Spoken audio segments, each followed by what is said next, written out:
Tiro. Anasema nyinyi, hii miujiza iliyofanyika kwenu kama ingefanyika Sodoma wasingefanya nini? Wasingeangamizwa. Maana yake wangetubu. Lakini anasema ole wenu nyinyi Betisaida, ole wenu nyinyi Tiro ambao miujiza imefanyika ndani ya miji yenu.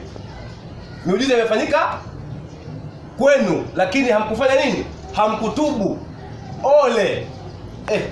Si wangapi wanaelewa neno ole kwenye Biblia? Wangapi wanaelewa maana ya ole? Amen. Ongea wewe ambao unaelewa maana ya ole. Yaani kuna vitu ukisoma Biblia, soma mstari mmoja, ishi nao huo kwanza. Mwambie Roho Mtakatifu, hebu nifunulie hapa. Ni nini kilikuwa kinazungumzwa? Na kwa nini waliambiwa hivyo hao watu? Amen. Ukipata lile lengo wewe ndio unatakiwa uishi nalo, sio lile neno unalolisoma. Sio kama tunaelewana hapo? Sio lile neno unalolisoma ndio dili nalo, dili na lengo la lile neno. Bwana Yesu asifiwe. Amen. Sio wangapi wananielewa ninachozungumza? Amen. Ni vigumu kuelewa Amen. Wengi tunadili na neno tunalolisoma, si ni kweli?